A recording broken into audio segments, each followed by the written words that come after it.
Assalamualaikum warahmatullahi wabarakatuh.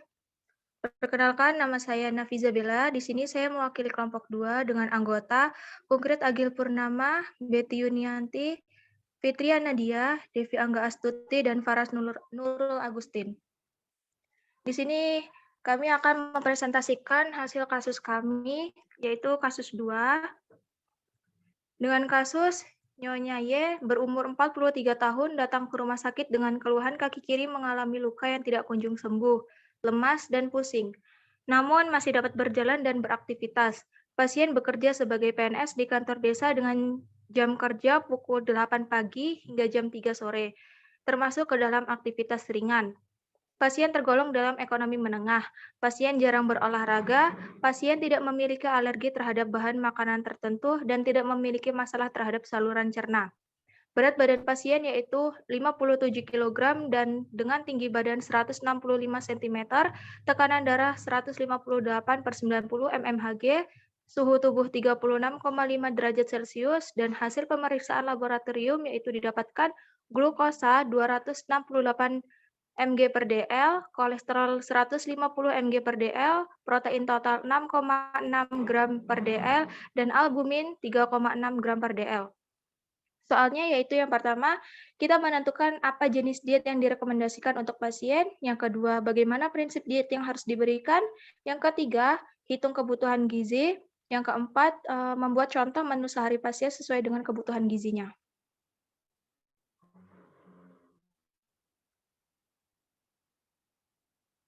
Baiklah, data yang pertama yaitu untuk keluhan fisiknya, kaki kiri mengalami luka yang tidak kunjung sembuh, lemas, dan pusing. Untuk interpretasinya yaitu karena kadar glukosa yang tinggi sehingga membuat tubuh kesulitan mengolah glukosa dengan efektif. Selanjutnya ada vital signs dengan data berat badan 57 kg, tinggi badan 165 cm, tekanan darah 158 per 90 mmHg, dikatakan tidak normal dan termasuk dalam golongan tinggi. Untuk suhunya 36,5 derajat Celcius normal. Nilai laboratoriumnya yaitu glukosa 268 mg per dl, itu termasuk dalam golongan tinggi, karena untuk normal glukosa yaitu 90 per 110 mg per dl. Untuk kolesterol 150 mg per dl, protein 6,6 gram per dl, dan albumin 3,6 per gram per dl.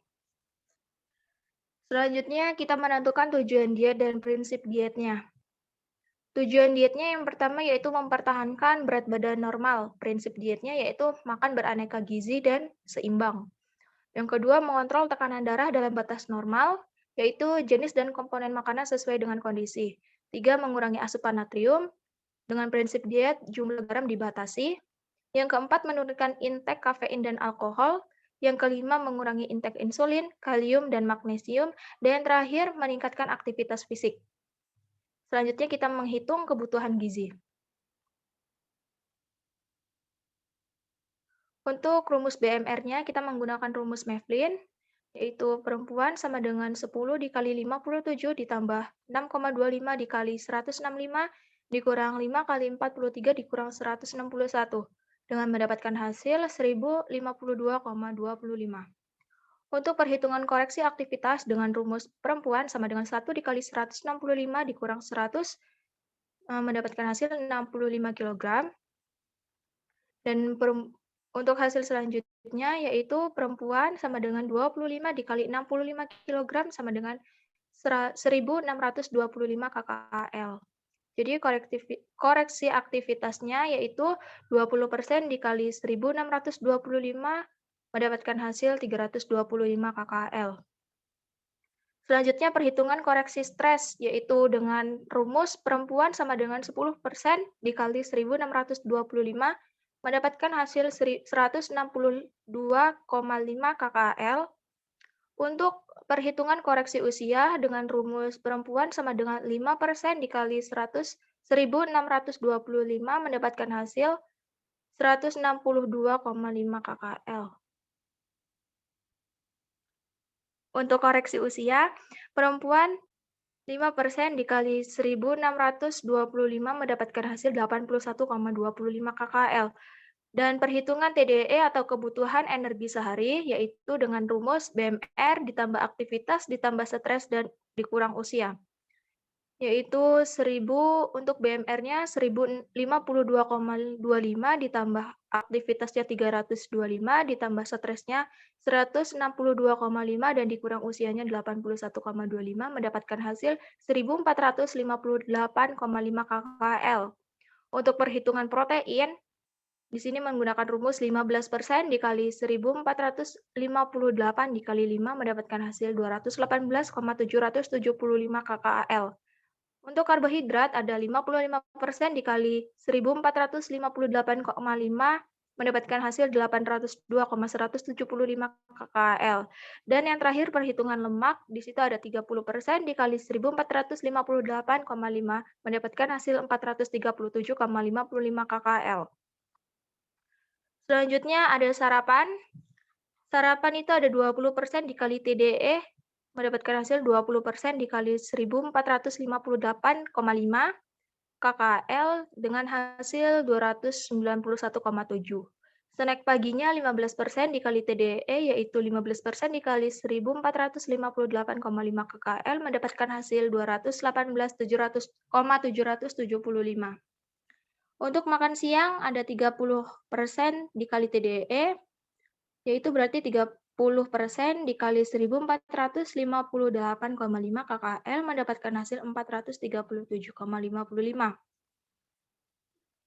Untuk selanjutnya ada snack sore. Snack sore itu ada 10% dikali TDE, yaitu berarti 10% dikali 1458,5 KKL mendapatkan hasil 145,85.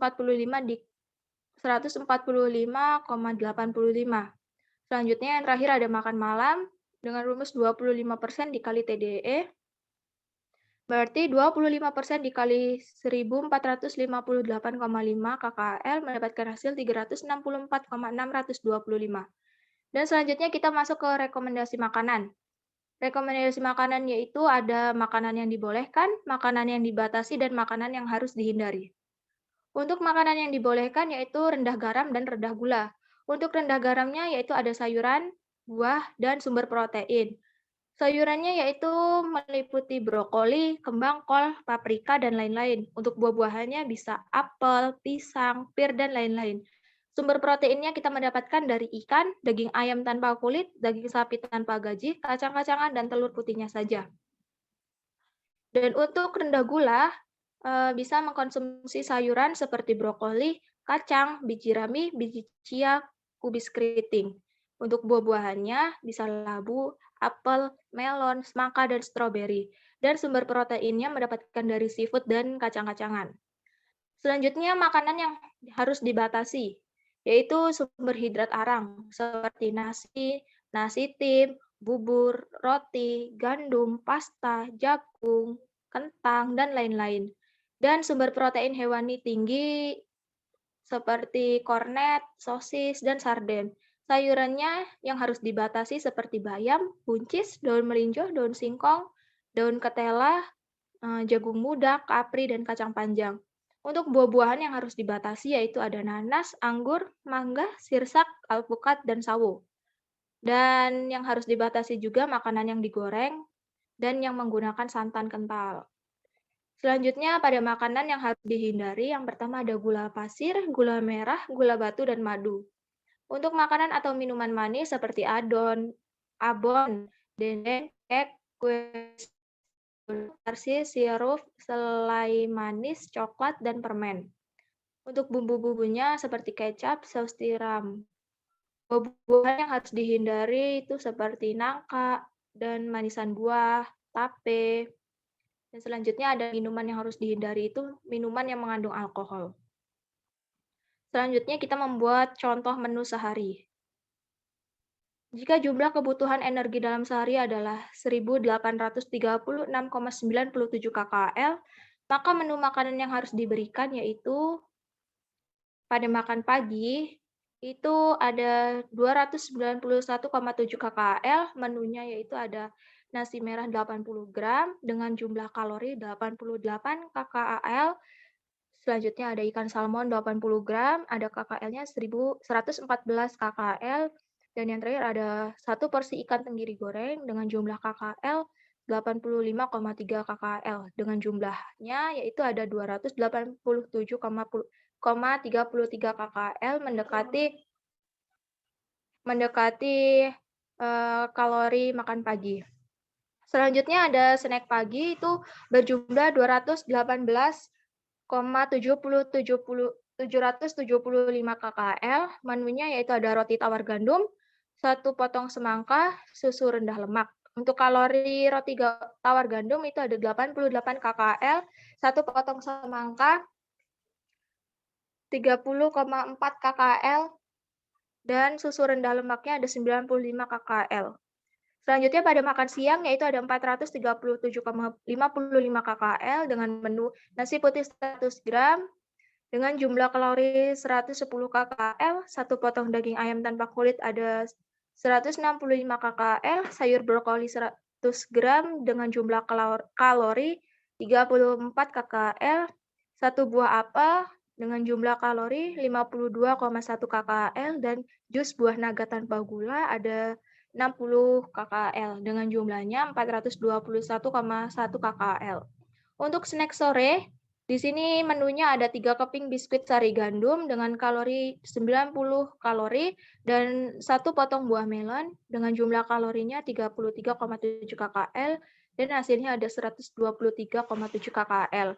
Untuk makan malam, di sini kita membutuhkan 364,625 KKL dengan menu yang pertama ada buah pisang 101 gram setara dengan jumlah kalorinya yaitu 90 KKL, nasi putih 100 gram dengan jumlah kalorinya 110 KKL, dan ayam tanpa kulit 40 gram dengan jumlah kalori 78 KKL, dan yang terakhir ada pepes tahu 100 gram dengan jumlah KKL 78.